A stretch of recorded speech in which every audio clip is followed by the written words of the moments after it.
I've been doing. I've been doing this constantly. It's my life. Hmm. I Yeah. mean, it's just my life. So it's what I'm gonna do until I'm 6 feet under. I, I got you on that one. And I really appreciate that. I see myself as small time, so I appreciate you coming on and sharing your views with us and, letting us know what you plan on doing for our city, and as you say, Sure. we are live right now with our Okay. candidate, Mareo Johnson in Tulsa, Oklahoma for District City Council for District 1, mainly the north side of Tulsa. And I just want to say, Candidate Johnson, I really appreciate you coming on the Conscious Corner. And we're just discussing about how, the candidates, and I see them around now.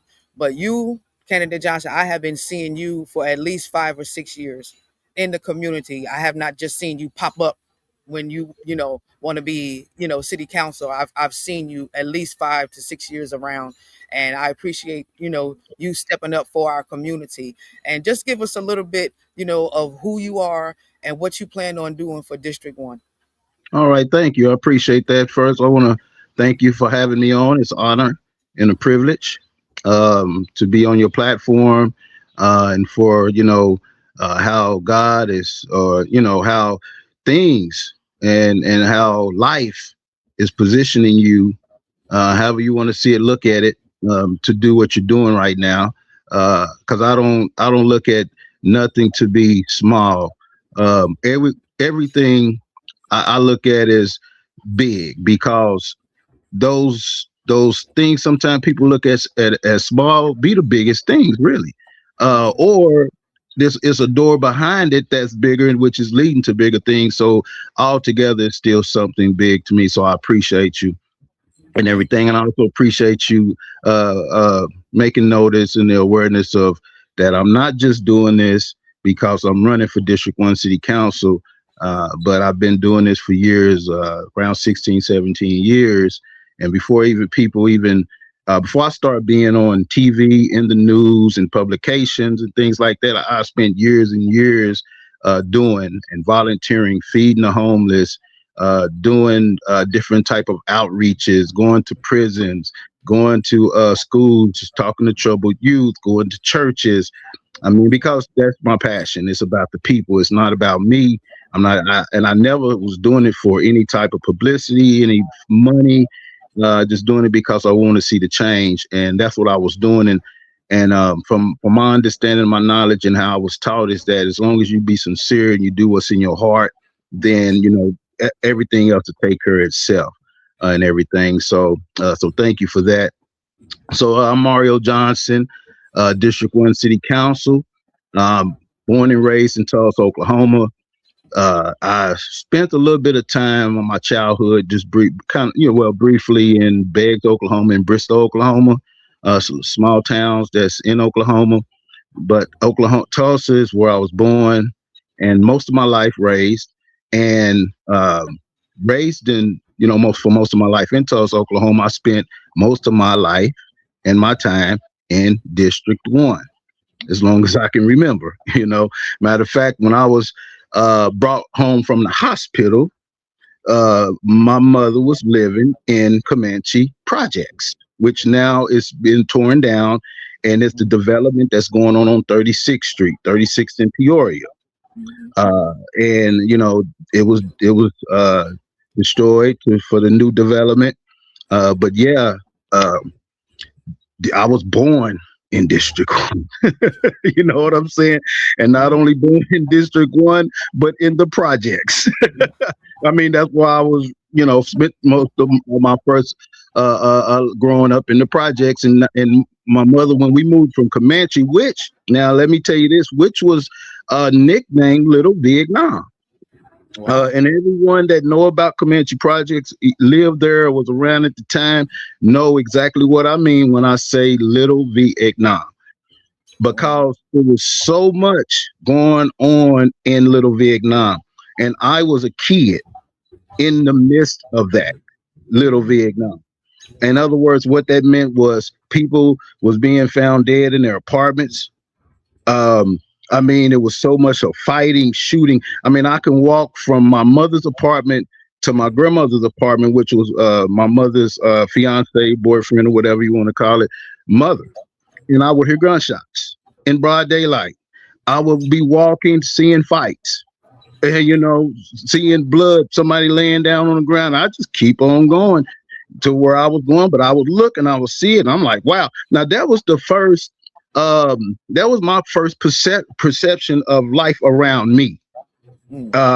Uh, is what I was seeing in the world I was in. Matter of fact, I my auntie's, his name was Johnny Ray, had got shot by the police, and he was laying in the front. It was a little bit of ways from the door of our well, my aunt's apartment uh, uh, door, a little bit away from there, but he was laying on the ground, bleeding, and I was wondering, well, what's wrong with Johnny Ray? But anyway, just stuff like that. Yeah. Growing up, and that's why it was a time where I took a path. But that's why my campaign is called "I Became the Change to Bring the Change," and breaking that generational curse and stuff like that. But yeah, so that's my heart, is to change that environment that I first was that I was first brought to the awareness of, right? Police community relations, to better those things. But just to touch on, my family, I got quite a big family, um, that's from Beggs, Bristow, uh, uh, Tulsa. I mean, different. There's different names, but there's a lot of connection. There's a lot of family. So I have a lot of family, a lot of cousins. You know what I'm saying, and stuff like that. So I'm honored that I lived through uh, life to be here today to be speaking with you about Mario for Change. And what that entails is, like I said, I came from something and I changed from something. So the motto says a lot. I became the change to bring the change. And my platform is One Tulsa.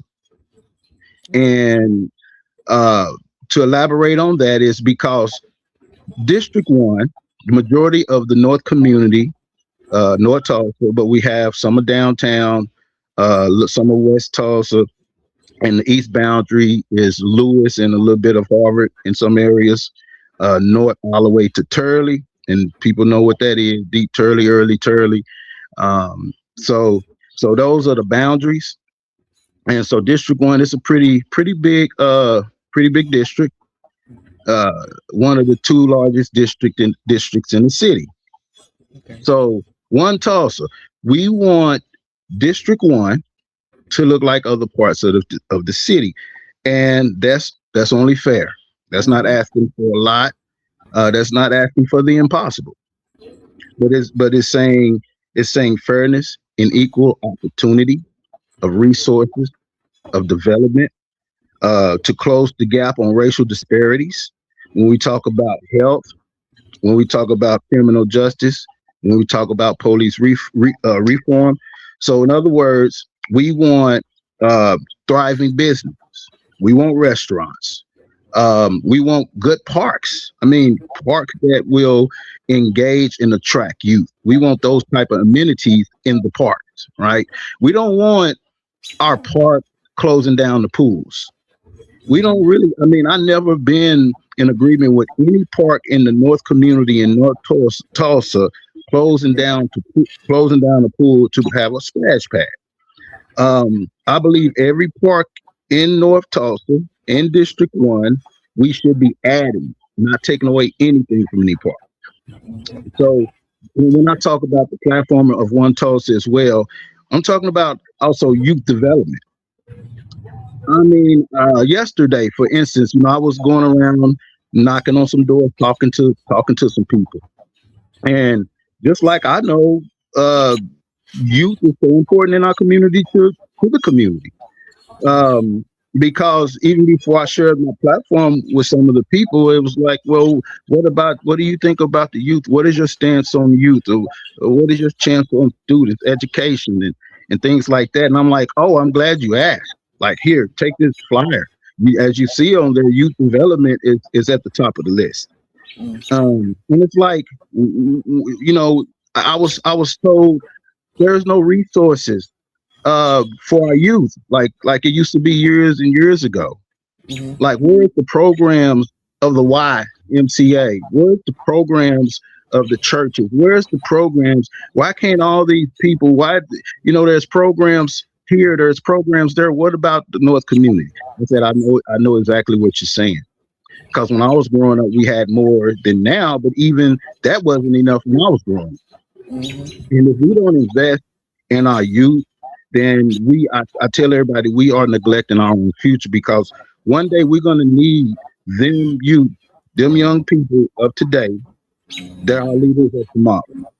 And we need to develop them. We need to usher them in as leaders. They need to be educated. They need to be brought to the awareness of who they are.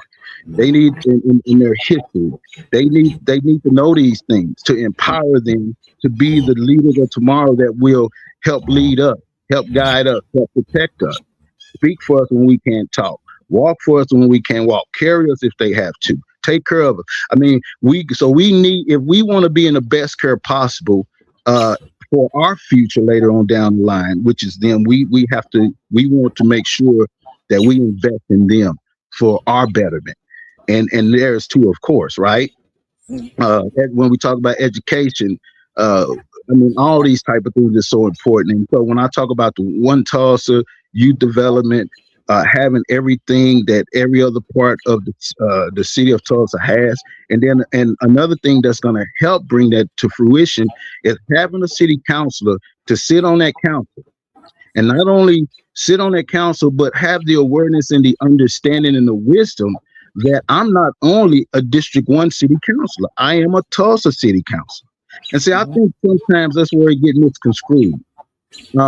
Because I will go in already having that understanding. Like, look, I'm for my district, of course, but Thank this is a Tulsa thing. This is a Tulsa thing. I'm a Tulsa city council, you. Mhm. but I'm elected by the constituents of District 1 to be their representative on behalf of the city of Tulsa. Yes, So it is so simple, but I mean it is, but I think that's being missed. So in other words, what I mean, a person has to be able to be diplomatic to work well with others mhm. for the betterment of the people in District 1. Because look, if I may not agree with other city councilors all the time, or may not agree with city leadership all the time, but it wouldn't be about me. It'd be about, okay, what do my constituents think?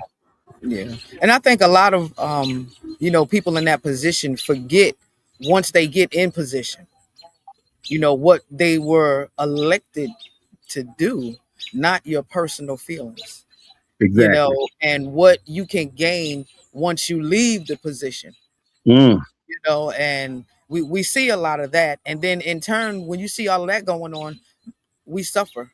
The people suffer. yeah. And you talking about our youth. Tell me your stance on having a curfew, and your stance on the youth being down, on Greenwood, in the evening time. How do you feel Yeah. about that? Well, I feel that a curfew is not a bad thing. Um, it's not a bad thing. But see, this is the thing. When I talk about youth programs and initiatives and things for them to do, see, I believe if we have those things, then we wouldn't have to really worry about that too much. See, I, I'm and when I speak on that, see, I like to get to the root, right? Because if we don't get to the root of things, then we just band-aid. Just putting band-aids on it. It's not really healing, but we just trying to cover it up temporarily. And those things may last for some point in time and may have a good outcome temporarily, but to really get to the root and fix it, right? Because, like I said, I was one of them. I was one of them youth at one time in my life, and even like I said before, it was things around for me to engage in, but I wasn't. I wasn't compelled to engage. Mhm. Uh, but even then, it wasn't enough. We had some mentors. Thank God for the mentor that I had. He passed like about a year ago. He was the one who stayed on me, tried to, get me to change, and he stayed with me. He was the one that showed me that there are people out there that are sincere in that care. Mm-hmm. Because my negatives, my ups and my downs, he stayed there. He stayed there until my transformation. He's seen the worst of me and everything, and he showed me, yeah, that there are people that really care and really putting their heart into you, and everything. And so he was a good example for me. He was one of the people who helped me and encouraged me, and that someone that I had to be able to talk to, even in them times when I wasn't where I am now and the things was going on in my life. I was able to pick up the phone, and he may have not heard from me in maybe a couple of months or more sometimes. But when I called, he was happy to hear from me, even though he wasn't agreeing with where I was at the time, but he was Mm-hmm. still there for me. And then words of encouragement and that advice helped me get through the moments that I was struggling, going through, whether if it was relationships, whether if it was financial, whatever it was. I was able to pick up the phone and know it was someone that was going to tell me, not what I wanted to hear, but tell me, what they mean and and what they're saying in their thoughts, sincerely from the bottom of their hearts. But as far as the curfews and stuff, I believe if we focus a lot on initiatives and programs, Mm-hmm. things like that will engage them, and I believe if we can get like some of the athletes, Yeah. the actors, actresses. I mean, we have a lot of successful people from our city Yeah. that are doing really well in sports. I mean, in business, not Mm-hmm. only sports but business. I want to really connect with those people, and I have a vision to bring all those or many as possible successful businessmen, athletes, you know, singers, musicians, that are very successful that are from Tulsa or Oklahoma as a whole, Mm-hmm. and bring them together and create this camaraderie and this conglomerate of being these models that these youth can look up to, and put on different type of programs. It could be once a year for that type of thing, and then certain programs in between time, that will engage them, whether if it's seminars or whether if it's like certain like camp. But I'm talking about these things be consistent. Like now you have this seminar going. Now you got a camp to follow, and now Mm-hmm. because I'm very passionate about single mothers, right? Because my mother, I mean, I knew who my father was and is, my stepdaddy and people like that. But my mother, she, most of my life I seen her raising me. Help from, of course, my aunt and my grandmother as well. So I grew up in a house where I was all women. I got one sister. Well, I got another sister, found out later on, but by my mother, I got one sister, Mm-hmm. and then my aunt, my mother, and my grandmother. That was all tight little family there. I mean, there's a lot of family, but I'm saying we were together, Yeah. and we would be in the same household uh, quite a bit. Mm-hmm. So my life was spent. Now I got uncles as well, but I'm talking about right there in there. It was women. It was women that I woke up to. It was women that was putting food on the table. It was women that I was seeing going to work. It was women that I was seeing. So that's why I have a passion for women, single mothers as well, because it's not easy, especially raising children. And the more as a single mother have, the more the work is, the workload. So I watched my mother work two jobs because she didn't believe in government assistance. She just didn't, Yeah. and I remember her always saying, the government is not gonna raise my kids. Yep. The government's not gonna. She would say those type of things, and she was pro black. She was one. I mean, she was a good. She did the best she could with what she had, and in the resources and the support that she had. But I seen her work two jobs, not only being at home. because she had to make she was trying to give me a good life when it came to Christmas, birthdays, and Yeah. when it came to eating. Now I can say, regardless of being in the project here and there or wherever, I can say that my mother made sure I had food on the table. You know Mm-hmm. what I'm saying? She made sure that I had Christmas presents under the tree, Mm-hmm. birthday cakes, and she made sure of that. Like I said, we may not been in the best area at the time, but Mm-hmm. she didn't want me to see that. I Yeah. mean, so yeah, but I know it's a struggle, and I know it's not easy. Because it left a lot of room for me to be curious about this, curious Mm-hmm. about that, to get into some things that may not been right onto my part. It's like, some things she wouldn't approve of, Mm-hmm. coming up as a young kid. You know how kids are. We Yeah. grow up and we're curious about certain things. We still learning a whole lot, got a lot to learn, put it that way. Mm-hmm. But I'm just thankful that I was able to learn from my mistakes, and I had a mother who didn't agree or condone when I done anything that wasn't up for her, with her standards, that didn't align with her standards. She did not support it. She Yeah. wouldn't support anything. I mean, she put the foot down and made sure she did. I mean, I used to think sometimes, wait a minute, why is she so mean? And dang, did she really care? Did she really love me? But when I got older, I appreciate her for that, Yeah. because it made me into a stronger man, Yeah. and a better person, because now I understand why she was tough on me. I Right. understand why it wasn't mean. You know, it was. Now I realize that was tough love.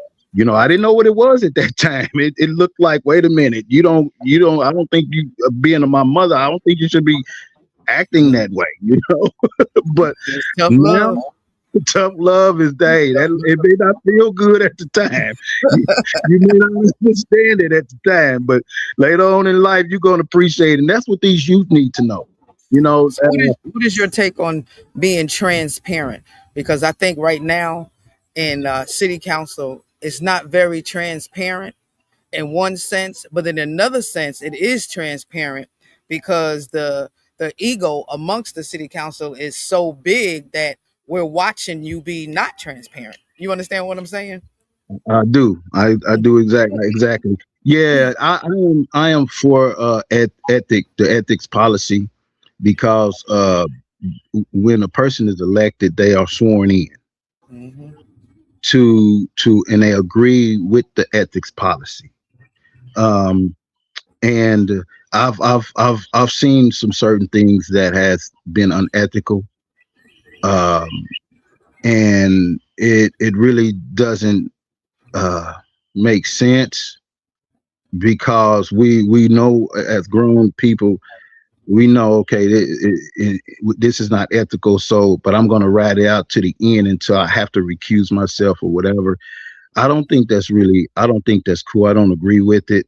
I feel that, and I'm saying, not saying this now, but I'm gonna say this even then when I'm elected, because I believe I'm gonna be elected. I'm gonna put in the work or whatever, but I'm just being optimistic and everything. But yeah, I would say, if I see something and I say, well, look, if I have to recuse myself from this, and I shouldn't participate in the process period of this. The other city councilors and the people, or the people, the constituents, they make that decision. They look at the process, they see it through, and then when it comes to the end, they vote or make a decision on whatever that may be. But as a city councilor, I shouldn't be in that process to influence it to go my way. You know. So No, go ahead. when the people that are watching this and they're still kind of on the fence about what they want to do and who they want to vote for, tell me kind of what you specifically is the main thing that says I'm the man, I'm the person, I am the one that who can do this job and get it done. Yeah, for sure. I feel I'm the guy. Because, like I say, my past, I can relate to the troubles of the youth today. I can relate to the struggle. I've been there. And I believe at this moment, at this time, in this season, we need someone that can understand and relate to the struggle. We didn't had different people there that can relate to different things, but we've been missing that part for some years.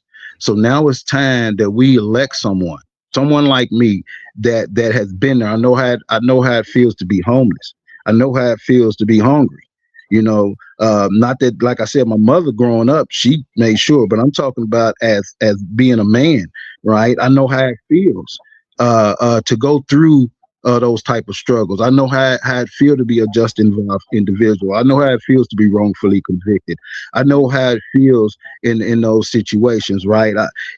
I believe I'm the one. I'm the guy that understands public safety. We need someone when it comes to police and community relations, right? There is a disconnect there, and there needs to be some type of connection. Yes, there have been times where I was on the other side of the law as far as that's concerned. That's part of my testimony in my past. So I understand how that feels as well, right? So we need someone there that can be diplomatic with TPD and they can say, hey, look here, this is how the people feel. This is the thoughts, and this is how we can help that. This is how we can bring trust, right?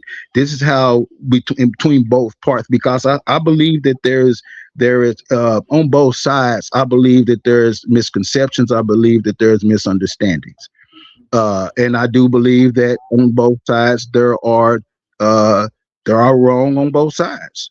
Yeah, I Uh, agree. right? But now what I feel very passionate that we need to look at those things right there that we do agree on, and then the things that are wrong on both sides that we work together however we can to right those things and work. And what I mean by working together, I mean sitting down, being able to having a conversation and listen to understand. And not that we're listening to combat or to fight, but really listening to understand.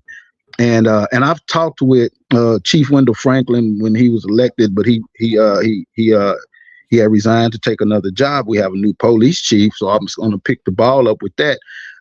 So for years, I've been talking about these listening sessions with the community and police. And I've sat down with different chiefs of TPD talking about this vision. And what it is basically the community come out and TPD listens, right? Listens. If someone is upset, disappointed, had a situation that happened in their life, they still dealing with. Hey, don't take it personal. Just listen. Take notes. uh don't I mean so and that's what the conversation that I've had with some leadership at TBD about these listening sessions. Just listen, take notes, work on these things, and then and vice versa. Then it'll be a time where where a community come out and they listen to TPD as far as like, hey, this is our struggle. This is where we need help at. This is where we need y'all to help us, and things like that, right? I know it may not improve overnight, but I do believe if we start somewhere, that we will get somewhere. And public safety, that's why it's at the top of my list on my platform of One Tulsa, because everyone needs to feel safe. Yeah, Everyone, whether if it's a police officer, whether if it's a fireman, whether if it's a regular person in the community, a child, everyone needs to be able to feel safe. um a person shouldn't worry about getting pulled over, um and wondering if they're gonna get shot by the police.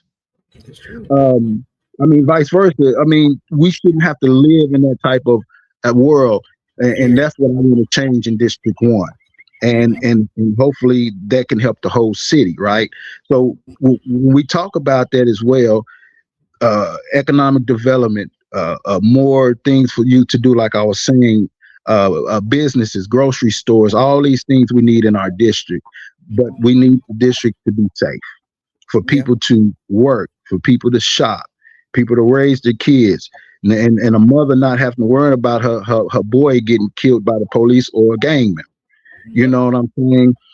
Gang prevention, prison prevention programs, reentry. Now, this is another big one, sister. Is reentry and second chances because justice involved Yeah. individuals in District One, or not only District One, just being Afro American, living in Tulsa, Oklahoma. Someone either have a friend, Yeah. a relative, or more relatives that has been justice involved, that has been either convicted of a felony or a misdemeanor, or doing time in prison or in some type of corrections facility. Um, those people, they need true rehabilitation and not Mhm. institutionalization. Yeah. Being institutionalized, that's like death in itself. Hmm. um, because when a person get out after they've been in for so long and is not set up for a person to succeed when they're released, what happens is they get out, they can't cope with society. They don't, because they don't know it. It's like it's foreign to them. It's like them going to a foreign country. They don't understand what's happening, what's going on. They're Yeah. confused. Then it's hard to get a job. Then if you don't have support, you can't get to the job. Hmm. And you need and then you starting from ground zero. You need clothes. You need all these things. You have to eat. You have to feed yourself. I mean, Yeah. all these type of things is going on. So, but it's not set up that way, and that's why when I talk about criminal justice reform and second chances and reentry, hey, that's a big part of our society. That's a big part of our community in District One as a whole. I mean, there's people that's coming out and they go back in because they don't know it, and I've seen it. I've seen it where a person will on purpose do something stupid. Not really hurt, not hurt anybody, but to just do something stupid to go back. Like you'd be like, "Come on, why did you go and steal?" You know, and but it was only to go back. What was It was familiar? because they can't just go and say, "Hey, I want can y'all take me back?" No, they have to do something, Mm. right? So they do something on purpose, just to go back to prison, Mm. just to go back to be locked up, because that's what being institutionalized does. But Hmm. now, if we break the cycle of institutionalization and true rehabilitation, Yep. then, and I'm talking about women and men, because Oklahoma, we are first. Last time I seen, we are first for locking up women. Yeah. So women will benefit from reentry and second chances more than the men in Oklahoma. Yeah. Um, but all minorities as a whole, because like it's more black women, black men, Hispanic that's locked up than any other race in Oklahoma. Hmm. But we know women is locked up a lot, and we have to stop locking up people for these small things Yeah. when really need help. Just for instance, like drug offenses, paraphernalia. Yeah. You want to send somebody to a minimum security yard because they got after formal convictions and they get caught with some paraphernalia. No, they don't need to be going to a place where there's murderers Hmm. and things like that. They need to go to a place to get help. Whether it's mental health, because I believe that's a root to a lot of these things, and then a place to help them break free from those chains of addiction, drug addiction, and things like that, right? So Hmm. that's a lot of part. That's when I talk about programs, reentry. All those things fit into reentry and second chances. And so with that being targeted, with youth development being targeted, public safety being targeted, right there, those things will improve a whole lot. And then we can be talking about a lot about small business investment, because we Yeah. have a lot of people in our community that have good ideas, Hmm. that have what it takes, and really is an entrepreneur or millionaire in the making, but just need a boost, needs a Yeah. little bit of help, right? That's one thing And, I love about Tulsa is you can come here and start a business, and man, you can go straight to the top. yeah, You can start because the people here, they are smart. You know what I'm saying? I see these young, these young black girls. I mean, and they out there with their business. I don't work. I got my own this and I got my own that.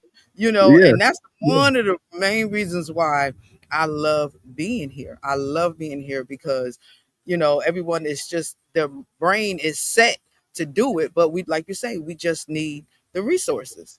exactly. We And, just and need yeah, the resources. and exactly. And that's getting back to that Black Wall Street mindset, right? Hmm. I mean, we know the physical address and things, but the mindset is a whole nother thing.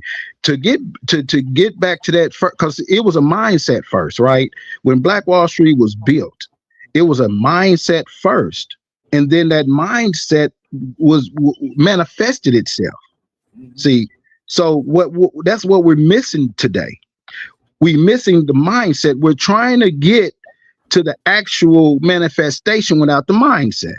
Hmm. It's not going to work. And Nope. people wondering why it's not, why we can't get back to that, why the economic boost, and because you're missing the mindset. We're missing the mindset. We have to get to the back to the mindset first, and then that's going to happen automatically. You know what I'm saying? Because the mindset is going to drive itself, and to guide us into to networking and to resourcing, to you know outsourcing with one another. And you know what I mean by the outsourcing is, okay. Well, there's someone that have a shoe store, and then you have someone that have a business that restores shoes. I mean, you know what I'm saying? And it's like you have someone that I'm just throwing stuff out there that makes statues. Then you have a company that sell the materials to make them, right? Hmm. Hmm. So and so that mindset is understanding that, like, because see, they was in the group and they knew the needs. So in other words, it's like, okay, well, what we don't have, then they will actually invest in someone. And that's why they had schools on Black Wall Street, because they was able to teach and things like that, and influence the children of tomorrow to be what they need, to be to fulfill that need. So, but if there's no unity, there's no conglomeration, there's no coming together to conversate, to communicate, to know what we have and what we don't have, then we won't get there. Yeah. um but so when I talk about that economic boost, that economic development in District 1, I'm talking about we have to get to that mindset, because now in District 1, for me, District 1 in my perception is, if we have the mindset, that's Black Wall Street in itself, District Yeah. 1. I know we talk about the physical address, of course, That's right, and true. location, but That's but true. the Black Wall Street mindset can be the whole district. And that mindset we can invest in one another, we can help one another, we can improve one another, we can work with one another, shop with one another, do business with one another for the sole purpose of the economic boost. That's what all other races are doing right now as we speak. When we talk about Hispanics, we talk about Asians, we can Yep. talk about the Middle Easterns. Mm, They do that, yep. And right? you know, it's there, and I think a lot of times, sometimes where, not a lot of times, but sometimes where we get kind of like defeated and we see certain things, and you get discouraged, and things like that. And what I like about watching you up and down Black Wall Street and up and down Greenwood, because I see you, everything that go on down there, you're there, you're speaking to everybody. It's not just like, you don't have a certain type of attitude or whatever. You just out there with all of us, and with that type of attitude, I think that will have, our parents, the grandparents, the people that are raising, our young people, that will encourage them to bring them down on Greenwood. You know what I'm saying? You see that we have these resources down here, to teach the children, all different types of crafts, and, to teach them how to be entrepreneurs. And all of that is available on Greenwood. You know what I'm saying? So the fact that you are for change, and the fact that you are the change, and you've tapped into that, and now we can see what's going on. And I really believe that when you become our city council, that all of that is just going to blow up. I I truly really believe that. I believe everything that you are attached to for District 1, it is going to happen. Because what Definitely. you're saying, we got to get behind you. We can't just be complacent. And just a little bit of time that I've been here, I'm just so disappointed. Yeah, I am so disappointed because we don't have to be disappointed. It's not like it's not there. The that's right. resources are there. What Yeah. you need is there. But we take that mindset and we allow other things, to take us Hmm. in another direction. True. And right now, District 1 is in a whole nother direction. And we got to reel that in But yeah, because we got to. Yes. they're watching this. They are watching what's going on. They are Yes. watching all of this stuff in the background. And while we just can't sit back and complacent and be like, oh, it's all right. We can't do that no more. This And is a that's right. different. Yeah, and Mhm, you're so right, and that's why when you ask that question about why do what stands out about me out of the other candidates um, to be the next District 1 City Councilor, what will I bring that's not already there or any other candidate? mhm, And I believe that by the experience that I have. mhm, I believe that experience is what's needed at the council at this moment, right? And once I come in and those things is fixed or improved over how many other years, then maybe it may be time for another target, another, you know what I'm saying? And then maybe I'll move on to something else. But I believe in this moment in time that we're in, I believe that I am that person because like you said, it's about working together, not being disappointed when we have the resources, when we have the people, and when we have the ideas, when we have all of those things right now. I mean, just like any other race, I mean, we have it too. Matter of fact, I mean, when you look at a lot of history in the past, far as inventions, as part, I mean, blacks have invented the majority of things that make this world uh, yeah. uh, uh, survive, pretty much. You know Just what just I'm about saying? everything. Yeah, yeah. So it's like we know that, and and I believe that there is uh, um, a a spirit, I want to say, against the black race Mhm, when it comes to uh that, because we are that. And mhm, I'm not saying that we are better than any other race and nothing like that, because we all are equal as people in my eyes. I mean, we all are equal. We all should have the same opportunities. We all should be able to, access the same health care, access the same when it comes to opportunities and loans for businesses from banks or whatever it may be. I believe that everyone should have that same opportunity, right? And equal opportunity is a part of my platform as well. So, but as a black man and an Afro American. From my understanding and what I know growing up, I know that we have invested a lot into society and mhm, have not gotten the credit, not have gotten the resources or any payment for it. mhm, And I remember, I like, for instance, like I said, my mother, she was teaching me things about black stuff as a kid when I wasn't learning. I didn't know about it in school. I wasn't being taught that in school. Like when we mhm, talk about the massacre, right? I knew about the massacre as a kid, and I knew about Malcolm X as a kid.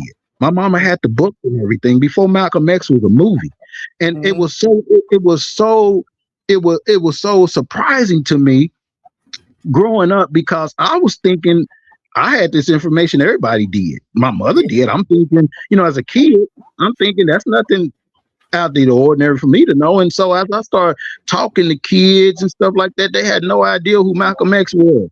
They had no idea what the Black Wall Street, well, at that then it was called a riot then. They had no mhm, idea about it, and I'm like, huh? And yeah, when the movie came out, that's when people start, oh, okay, Malcolm X. Spike Lee made the movie, Denzel Washington played Malcolm X. And people then, I noticed quite a few people then, I was like, oh, okay, but before the movie was made, I knew who Malcolm X was mhm, because of my mother. I knew about Black Wall Street because of my mother and my grandmother and my uncles. Well, You see, know, we didn't. We where I grew up. I'm from New Jersey, and we didn't know nothing. They taught us nothing about Black Wall Street. We didn't know, and they didn't teach us nothing about Native Americans, Indian, the tribe, and all of that. We don't. There's no where I'm from. There's no such thing as tribal benefits. You know what I'm saying? There's nothing. We don't know nothing. When I got here, I was like, "What? What are you talking about? A reservation?" The only thing we was ever taught about Indians was cowboys and Indians that we oh, seen, wow. In the in the movie. book or in the movie. That was it. And Oh, there wow. wasn't no black people in Oklahoma because when I got here, my people was like, "Is any black people there?" I'm like, "Yeah, it's a lot We of had black people down Oklahoma had, here." yeah, and Oklahoma had the most black towns in the Yep, United States. You yep, know, and I truly believe if it wasn't for the destruction of Black Wall Street at that time, the way it was growing and the way it was advancing and growing in territory, I believe that Tulsa would have been almost a black town because just think about it. yeah, Whites would have a lot of whites probably would have left because of that simple fact. yep. You know, Wouldn't want to been associated. exactly would have left and stuff like that. I just believe that. I mean, the way it was growing and at the pace that it was growing, and that's why I was saying, we have that. We have that same thing. It's just about being able to connect. Being able to network with one another, and put a lot of the I'm gonna say minor. Some for some people it could be major disagreements, but Mhm, with but for the bigger picture and for the most important thing, because if we really realize that uh, you know that the future is important. See, a lot of our people, it's the now for us, and I guess it's because have the past has been for us. mhm, We think about now. We don't think about future. Like I was talking to when I was walking and talking yesterday. It was a guy who was mentioning we was in a certain neighborhood, and he mentioned about how it was a person who had like 3 or 4 houses on this block, mhm, and when they passed of COVID, uh, the daughter or someone, I believe it was, had got, but then sells all of the houses. mhm, And nothing offensive toward any white people or anybody who buy, but it was a white person that bought the houses. mhm, Um, and then the person was like, "Well, some black people didn't have the money." I was like, "Well, there's some black people that got that money that could have bought them houses." And then we had the discussion of, well, dang, why didn't she just keep them and rent them out and stuff like that? So well, my point is, that's what's going on. It's a lot of, well, I'm gonna enjoy this money now. yeah, I'm not gonna leave it for the generations to come. And I've heard that quite a few times and quite a bit. Like there's another person I know that was talking about land, and was like, well, my kids, they don't hardly come see me. They don't hardly call them. I'm not going to leave that to them. I'm going to sell it. Why let them sell it? Because that's what they're going to do anyway, is sell it. So I might as well sell it and enjoy the money.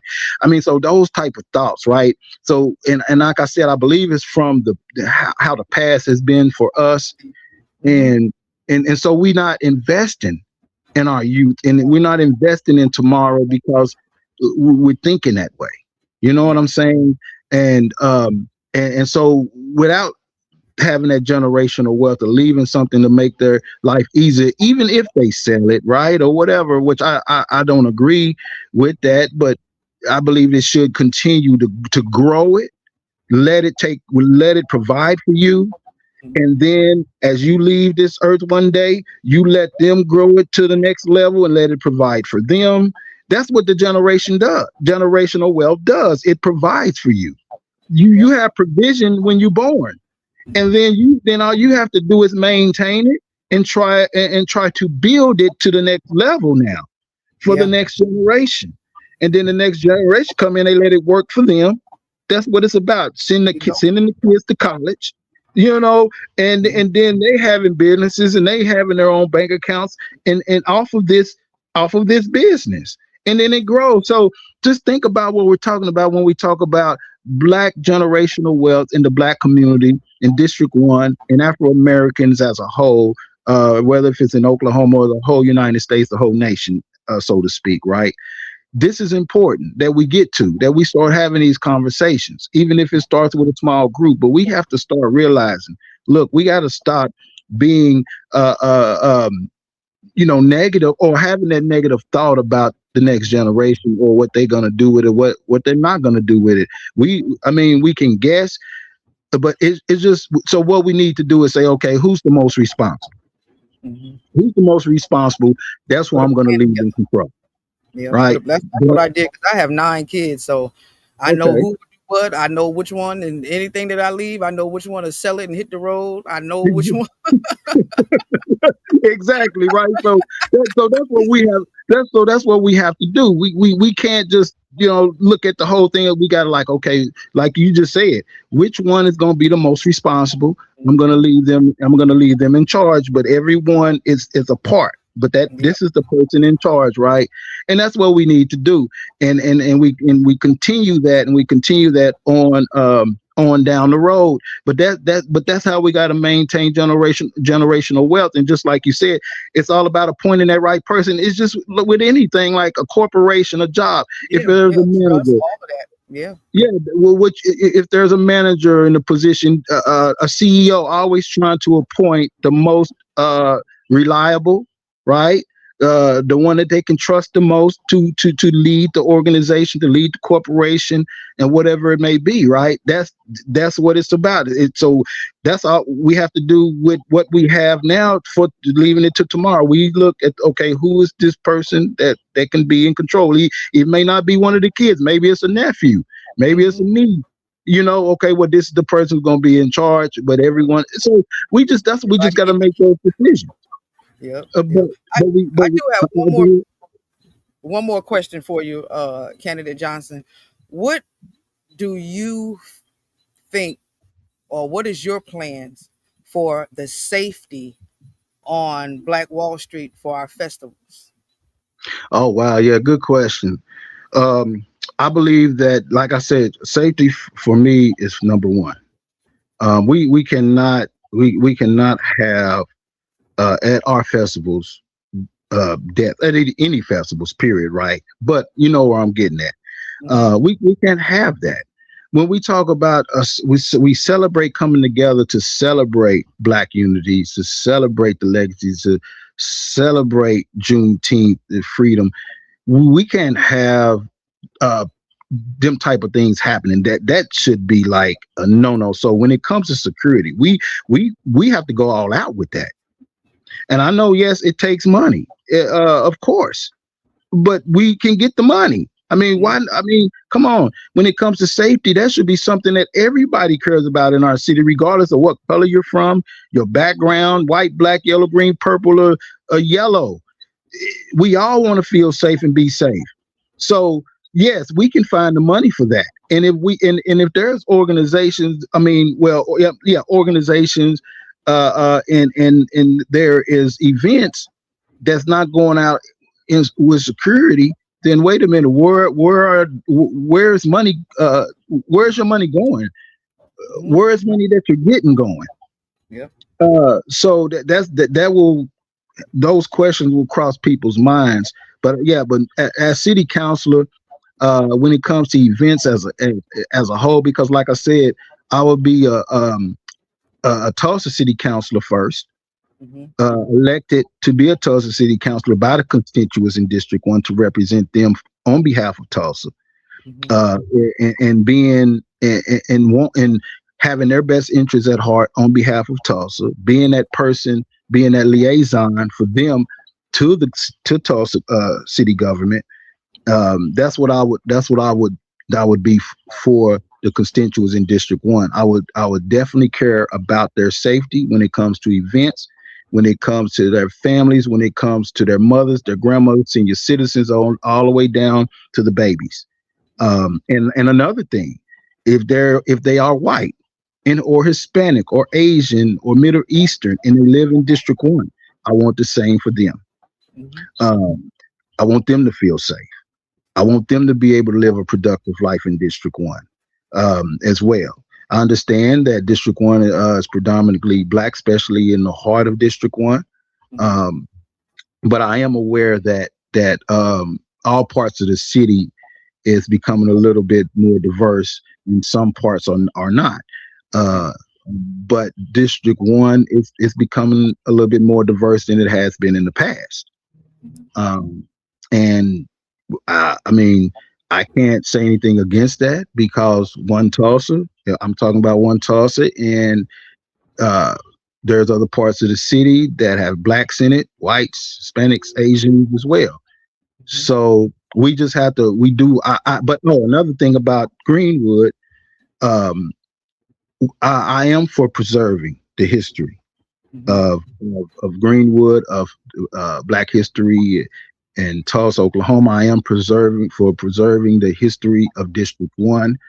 I'm against tearing down any parks that represent or Yeah. anything that has to do with a park that represents any history of District 1. I'm glad you Any said that. name, yeah, because Ben Hill Recreational Center in the park, they was thinking about naming it at one time just Hill Park, taking the Ben off of it. Mm. They was going to demolish the center. I went to the city council about that some years ago. That's why the center is still standing because I went to the city council. I'm like, no, we can't do that. Ben Hill is a very important Mhm. Reverend Ben Hill. Is a very important person to Tulsa as a whole. He was a reverend. He was on. He dealt with mayors. He fed the community. He looked out for the community. I mean, the community he put first. Uh-huh. And Ben Hill, Reverend Benjamin Hill name should forever be remembered, and that park should always be named Ben Hill, and nothing should be torn down. Like I was saying earlier, I believe we need to be adding to the parks, not tearing down and take Mhm. and changing the names because these names mean something. Just like Berry Park, Yeah. Barry Park, Simon Barry, who he was. And so there's a splash pad and the swimming pool going to be open, but I've always voiced my opinion about that. I always said no. Ben Hill needs the parks. Barry Very. still needs a park. Mhm. But now Barry people, the children in that community have to go to Chamberlain Park for the Yeah. pool. I never agreed with that. I did voice that on the committee I'm on. I voiced that with different people, but now that's under the current city councilor's watch, right? Yeah. So that's okay, And there are some other things that has happened that was okay that shouldn't have been Mhm. when it comes to uh, us elevating as far as in District 1. So yeah, the safety is very important when it comes to the events, when it comes to the parks and in District 1 to me. All And the right. city Well, as a whole, though, yeah. yeah. Well, I appreciate you, candidate Johnson, for coming in and sharing your views with us and your campaign with us. And I really think that everything you're saying, I totally agree with. This is what we need. You're definitely for change. You are the change, and the Conscious Corner. We appreciate you coming on and taking your time out. Everybody that's in here, all our comments, and everybody that's on the live that supports the Conscious Corner. I appreciate each and every one of y'all for coming through and listening to the interview and commenting and being engaged. And make sure that you definitely share and you like this live and you subscribe to myself. And make sure you get all over there on Facebook and you get on the page of candidate Johnson. See what he's doing. Subscribe to all of his social media because today is Monday. Tomorrow is election day. So we have one more day and we will be out there at the polls to make sure that you in District 1, y'all get the job done. You Yeah. heard what But he had to say. yeah. Go Now ahead, Mr. our I didn't mean to interrupt, but our the District 1 City Council race date is August the 25th. Uh, 25th. Okay. so August the 25th is our election day for District 1 City Council. Now tomorrow is the midterm elections, which is Yeah. the governor, the DA, and things like that. But our municipal, as far as District One, it will be on the 25th. So it's Yeah. five people in the race. So the if nobody get 50% of the vote, it would be the top two remaining that that election will be held in November and everything. So yeah, if you if y'all wanted to know more about me, go to www.mareoforchange.com. That's Mareo, the number four, change.com. Facebook, you can go to Mario for Change, the number four, Mareo, Mario has spelled, for District 1 City Council. And then also the same thing for as YouTube, Instagram, and Facebook as well, like I just said. And yeah, so if you have any questions, you want to get involved, you can also reach out to me on my Facebook, Mario Johnson, Mareo. As well, you can go to the website. You can contact us with any questions, getting involved, because we if you're here in Tulsa, we can use your help, canvassing, calling, just spreading the word, just however you can help. Reach out if you want to get involved, because this is more than just a race; it's a movement. And I became the change to bring the change, and we just gonna keep it moving like that, with positivity and encouragement and edification, and thinking optimistic, and being that change that we want to see. All right. Well, thank you, Candidate Johnson, and we definitely going to be checking you out. And we definitely know that you are making a change because we see you out there making that change. And to everyone, we thank you for joining us, and we will see you on the next episode of the Conscious Corner. And make sure y'all check out Mr. Johnson. Thank you.